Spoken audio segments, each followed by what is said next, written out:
Hello, my name is Gyles Brandreth, and I'm here in the kitchen of my friend Susie Dent. Susie Dent is a lexicographer by profession. Is that what you call yourself? Yes, I never know what to call myself. Well, you're a broadcaster, you're a anything. writer, but essentially people think of you as a lexicographer. Wordsmith or You're a word detective. Wordsmith, lexicographer. Yes. What is the origin of the word lexicographer? Nobody's ever asked me that before. No, they have actually. The origin of lexicographer is simply, you've published a book called The Joy of Lex, so you know what Lex is. It's I all did, about. hoping to get lots of sales, and we did. We called the book The Joy of Lex, and it was first appeared in the 1970s off the back of the hugely successful Joy of Sex. So we sold an awful lot of copies. But people were confused there because they weren't sure whether lex meant law as opposed to words and language. Which does it mean?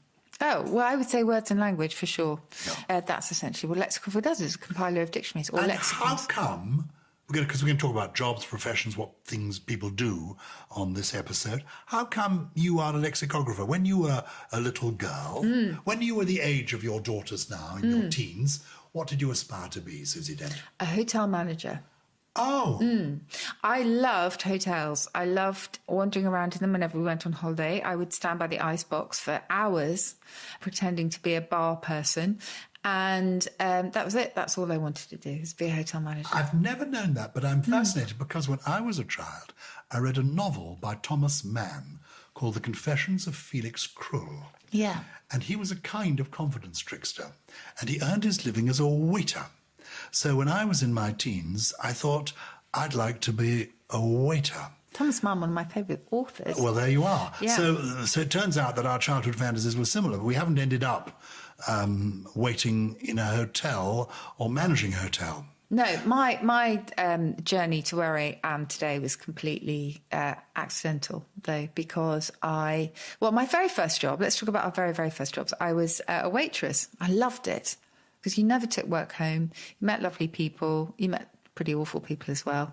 Did you get tips? But you had a great Did you get team. tips? We did get tips. I mean, I earned absolutely nothing. We did get tips. And I worked in a wine bar for a while as well. And are there tricks to getting a better tip? No, we just used to add 10% and then share it round. I didn't go in for any particular Sort of flirting with extras. the customers in order to get a little bit more. No, I didn't do any of That's the that. What was your difference first between job? us. I was a waiter. You flirted Like Billy-O. I went straight for the much older man. Hello, Right. sir. Hello, how do you... Oh, that's very sweet. A fiver. Is that from me? Oh, that's very kind of you, sir. Thank you. Pocketed it. In fact, my first job really was I wanted to be a child star.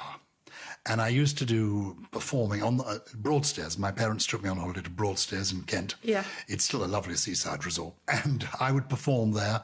There were 3 places to perform. One was on the bandstand, which I performed there. The other was the pavilion. Did you perform to an audience or just to your family? I did. There was quite a lot of me performing solo on the bandstand early in the morning, just to my darling mother, who sat on a platform. Oh, she sat in a deck chair in front, watching me, and you used to in those days being able to get tea on a tray. On the top near the ice cream parlour, there was a place that made tea. You get a pot of tea with a tea cosy and a cup of tea, and my mother would sit I have such a lovely on the deck image chair watching me that's dancing selfless. about. I used to do acrobatic dancing. I was about 6 or 7 years of age. Anyway, as a result of this, I was seen by the people who came and did the show on the bandstand, and they invited me to be a novelty turn. And as a result of that, I ended up at Broadstairs on the pavilion on the sands. People who know Broadstairs will know there's this wonderful pavilion on the sands, and it used to have an entertainer called Cecil Barker, who was a wonderful, he had his own orchestra, he played the violin himself, he was a great entertainer, hugely popular from the end of the Second World War up until I think the beginning of the 1970s.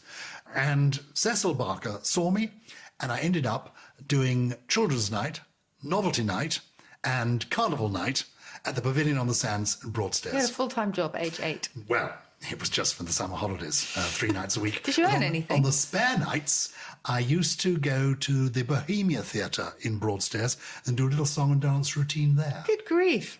And we lived in the same guest house when we were there as this man, Cecil Barker, who sat at a different table. And my reward was, he always wore a fresh carnation. Because he played the violin, it was on the wrong side of his shoulder that he wore it.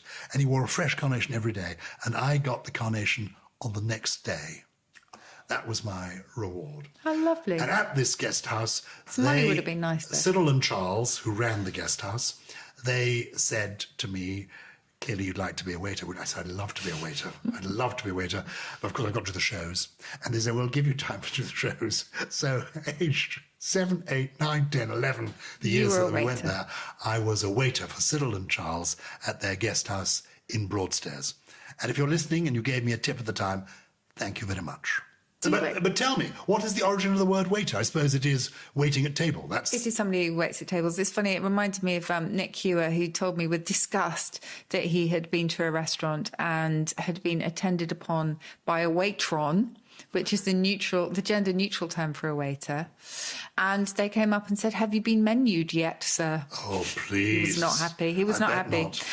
Well, let's move on to the chef. Yes, okay. Because we have male chefs and female chefs, and it's the same word. Yes. What is the origin of the word chef? Chef, it simply goes back to the idea of a head, so chief. Oh, chef so de they're cuisine. The, head cook. The chef would be the head cook. The head cook, Chef. essentially, and then essentially the chief of the kitchen and everything else. While we're on professions names, butcher. Butcher's strange. Butcher, we think, goes back to a word meaning he-goat, bok. So presumably their meat was originally goat, mostly. So that's where we think it comes from, a bok. A bok. So Yeah. the butcher originally cut up. Have I told you about butcher's back slang? No. Oh, it's so wonderful. It's this wonderful tribal language that I discovered when I was researching tribal language. When I say tribal language, I mean the language used by particular professions and groups. And it turns out that butchers, in some corners of Britain, so you won't find it everywhere now, sadly, but they have this pig Latin, essentially, and appropriately. So they have this sort of shorthand that they will use and nobody else can understand. And sometimes they will practice it for hours the night before in order to entertain their colleagues the next day. So cool the dello namo in butcher's back slang means look at the old woman. And that in turn is code for she's a tough customer. So And it's the words reversed, is it's it? slightly reversed, but with not consonants quite. added on sometimes. So tish means shit, so they can swear. As you go to the butcher and you suddenly hear them saying, tish, tish, tish. They haven't got a terrible cold. They're saying, we don't like the look of you. Shit, shit, shit. He's back. Exactly. And it's absolutely wonderful, but sadly probably dying out. But in some cases it's been Butcher's passed hook on. means look, but that's Cockney rhyming rhyming slang. slang, which is a That's, yeah, different having a alter butcher's, thing. yeah. What about cop as a shorthand for policeman? Oh yeah, it always goes back to Latin. It's essentially, we've got the Romans to thank for so many of our words. That goes back to the Latin capere, meaning to seize, which gave us capture and captive and all that kind of thing. So cops essentially would cop people. That was an old dialect word for nabbing them, in other words. But it goes all the way back to classical language. Curiously, the other day we were talking about robber, as in cops and robbers. Robber coming from clothing, the robe. Yes. Cops comes from catching somebody. Yes. What about the other slang for police officers? What are they called? Bobbies, that's Bobbies, Robert Peel. Robert Peel, who yes. basically pioneered the Metropolitan Police. Exactly right. And coppers- peelers as well we have. Coppers is like... Busies, they're called in Liverpool. Busies? Yes, because they essentially are... Actually, no one knows, but I think it is because they're just Busy, or maybe busybodying. Busybody, exactly. And copper comes from cop. Yeah. We played an amusing game a few weeks ago. We did. And it seems to have provoked a lot of interest. The game we played was one that I mentioned because I play it at night to get myself to sleep. And the idea is when you become redundant from a certain profession, how do you describe it? And I gave some examples about accountants being disfigured, admirals are abridged, bankers are disinterested, botanists are deflowered, songwriters are decomposed, witch doctors are dispelled. Decomposed, I love that You one. like that one? What about this? Violinists are unstrung, train drivers are derailed. Very good. All right, this tennis players unloved and defaulted. Oh, excellent. Tailors, unsuited. Are these all from our viewers? No, they aren't. Listeners, even. Do you know, they communicate so well with us, we think they're viewing us. No. Thank goodness they're not. But we have had some. Kerim Salih has sent in some lovely examples here. Thank you very much for doing so. If you want to get in touch, it's purple@somethingelse.com, by the way, something without a G. Anyway, she has sent in firemen are extinguished. Jigsaw designers get disassembled. The jockey loses his job, gets unseated. The kiln operator is fired. Yeah. But this is the one I love most. The porn star. Deflated. That's very good. That could be either the customer or the star, couldn't it? I don't know. But there's some gems there. And I got some here from Kane Green. Call centre workers might be excommunicated. Mm-hmm. Cake makers could be expunged. Oh, that's a great one. Clever. That's a great one. Female teacher. What did you call your teachers at school? Miss or Mrs. or Mr. Yeah, I did. You said, Miss, please, Miss. Mm-hmm. A female teacher may be dismissed. Oh. Neat. Expunge has got to be my favourite. A model may be disposed of. See, they were modelling, they were posing, disposed of. I think we could go on forever with tree surgeons being uprooted, surveyors being dislocated.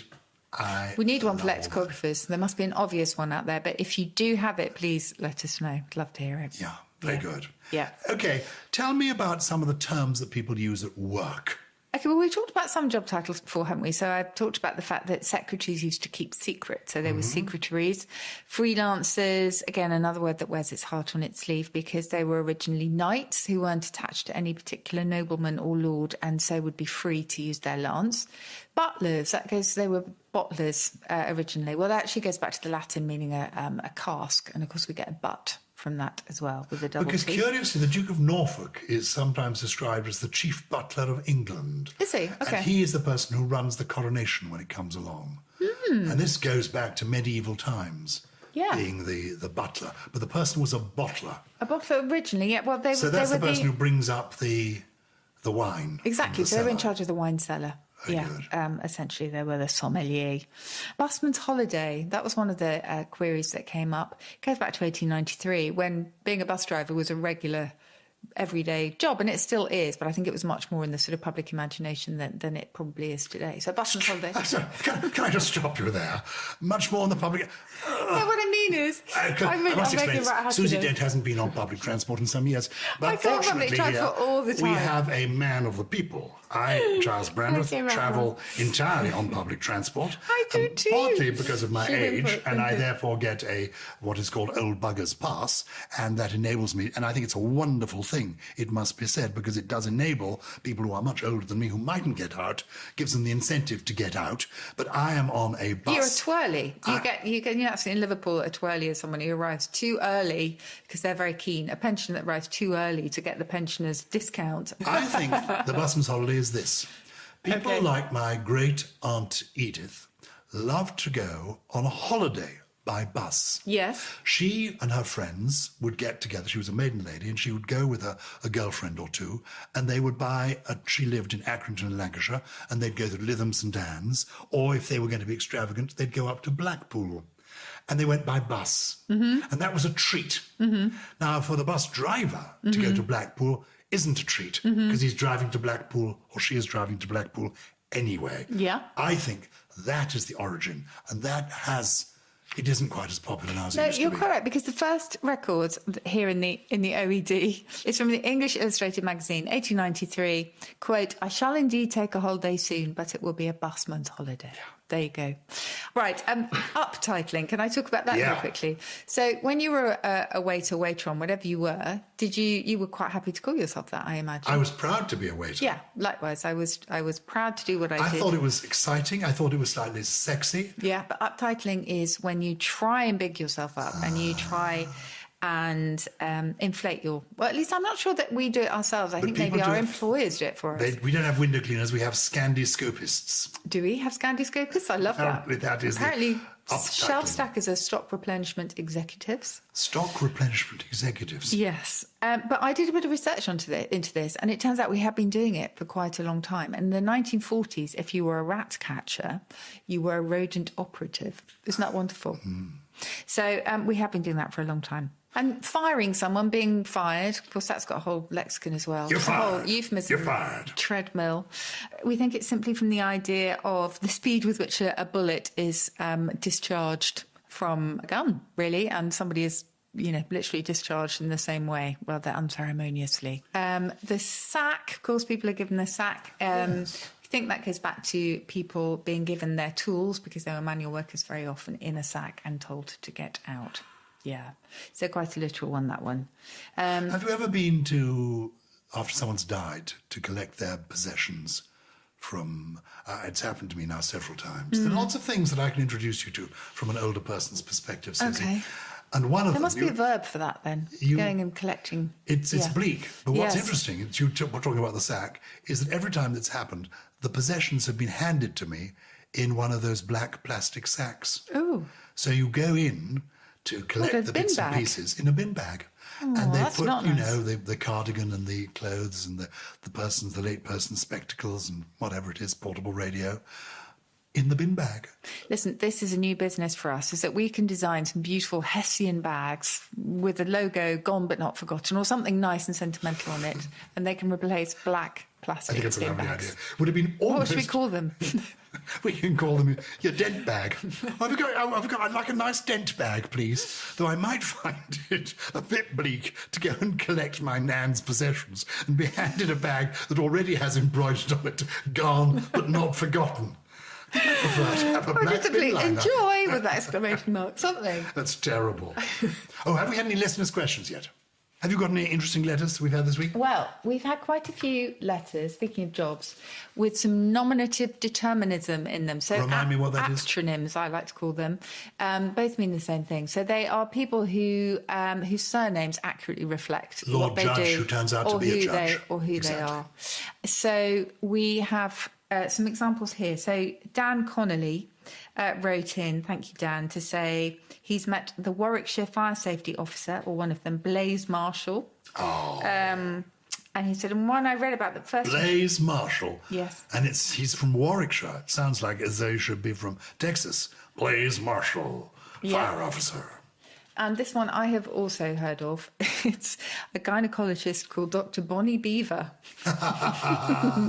Dr. Bonnie wonderful? Beaver. Yes. Why do these things make us laugh? Aren't we silly? There's inside all of us a little school child, isn't there? Still trying to Bonnie Beaver. That is amusing. There are. And this Usain Bolt, of course, famously. Yes. Do you know I once met Usain Bolt's auntie in a place called Sherwood Content in Jamaica. Okay. And I stopped off looking for somewhere to go to the loo. And then I came out and I saw these pictures of Usain Bolt. And I said, oh, you're a Usain Bolt fan. She said, I'm Usain Bolt's auntie. And she said, I can still run faster than Usain. Isn't that wonderful? And she turned out to have been the woman's athletic running champion of Jamaica for many Oh, years. fantastic. So it was Yeah. all in the genes. Well, I also, just to stay with acronyms, there are some fantastic ones. I have to give a shout out to BuzzFeed for this, but they made me laugh when I was looking at these yesterday. There was an athlete who came last in a race who was called Vanya Stambolova. Vanya Stambolova, I love it. Which is amazing. There was an Admiral Sir Manly Power, So manly power. which is great. And I'm really sorry about this, but this, you know, we had a message in saying that we giggle a lot on the show, which I protested loudly against, but now I realise I do. This was a man in Ottawa who was arrested for indecent exposure called... You have to read this out. Spit it out. I should read it out. This is Susie really is having a collapse here. Okay, this is a man arrested in for indecent exposure in Ottawa. He was 62 years of age. He appeared in court, and his name was Donald Poppadick. You see, I can say it without bursting into giggles. When I was at school years ago, and we may have touched on this before, it's such a famous story. When I was at school in the 1950s, the big blonde bombshell in Britain was Diana Dawes. And everybody knew that her real name was Diana Fluck. Yes. And you know the famous story of the Yes. vicar when she came back to open the church fete, don't you? Yes. Who was so determined to get it right and use her by her real name and introduced her as Diana Cunt. This is from Gareth Morrell. That's almost 50 years since I saw it. I was once shown a prospectus for my local authority's evening classes in which the needlework class was announced as being taught by Vera Pinn. That's quite sweet. But there has been research done on this that actually shows that people are drawn to certain professions Yes, if they have certain names. Absolutely. No, I agree. Anyway, I could go on and on about acronyms because there are some very funny ones here. But I often say, and I'm sure it's true, that if Oscar Wilde had been called John Brown, his life would have been totally different. Yeah. The name does make a difference. Yeah. Are you happy being called Dent? I don't mind it. I don't think it's influenced my job choice at all. What about Brandreth? Oh, I hate Brandreth. No one I likes don't the hate name it. really that much. I'm used to it. It's just complicated. Try phoning up and booking a table at a restaurant the name Brandreth. I never do. I say Brown. Well, no, actually, mine is quite useful wife. because everyone thinks I'm saying Judy Dench. So that's quite Oh, useful. so you get the best table in the I restaurant? do. One more here of an acronym. Tim Barlow, and this is quite a common thing, isn't it? When somebody has a name that, when read out in one way, doesn't sound particularly attractive, so they put an apostrophe in or they change the pronunciation. And one of those, famously, is Death instead of death. And Tim Barlow says he came across a Mr. Death whose job was a probate solicitor. Perfect. That's neat. No wonder the apostrophe crept in. Susie Dent, do you have your trilio of My words? trilio. I have little my trio. trilio. Your trilio. My trilio, I do. These are words that we may not have come across before that can increase our word power. Yes, exactly. Okay. Have you ever really regretted getting to the end of a box set or a book? Yes. And yeah, so what you're feeling then is finifugal. Finifugal. Finifugal. Finifugal. And it's a really rare historical adjective meaning shunning the end of something. So It's afraid happened of to the end me of something. many times when I got to the end of a wonderful novel called The Old Wives' Tale by Arnold Bennett. I thought, I want to begin this all over again. Yeah. But of course, things are never quite as good second time around. I say that, I've just finished the box set of Rumpole of the Bailey. Oh, yeah. These were television dramas made in the John Mortimer. Written by John Mortimer, 1980s, 90s, finished in 1992. Just wonderful. And I have seen that before, but I couldn't remember any of it. Okay. So what's the word for feeling sad about it? Finifugal. Finifugal. Yes. Oh, meaning sad at the end of things. Yes. Okay. Or it means shunning the end or fleeing the end of Fleeing something. the end.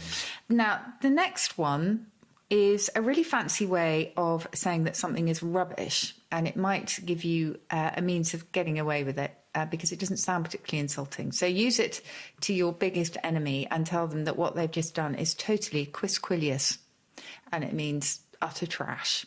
So Quisquilious. So the quiz part is, again, Latin, nothing to do with quizzing. It's Quisquilious. Quisquilious. It sounds beautiful, doesn't it? It sounds really, really nice. And what does it mean in a It nutshell? means of the nature of refuse, as the refuse, as in garbage. rubbish. You It's are crap. amazing. You are Total garbage. You are garbage. shit. You are Yeah. Quisquilious. Yes. Of the nature of garbage. Yes, you can That's also fantastic. say Quisquilian if you like. Oh, I love it. But yes, so it goes back to the Latin Quisquilii, waste matter, refuse, rubbish.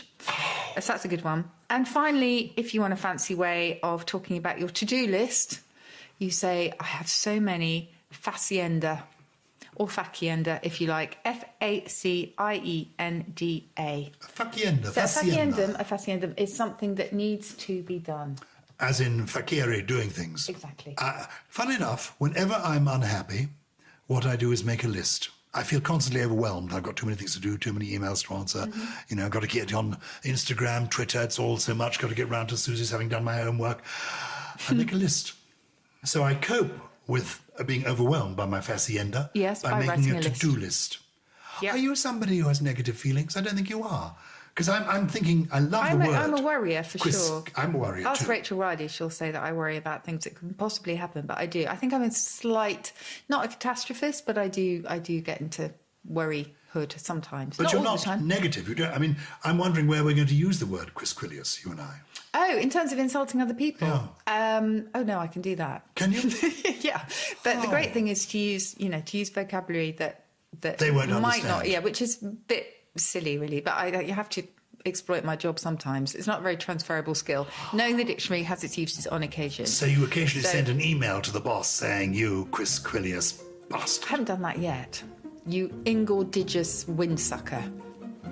Well, on that wholesome note, I think we ought to conclude. Do give us a review or rate us. Help spread the word if you enjoyed it. And don't forget, if you've got a question, you can get in touch. You can email us at purple@somethingelse.com.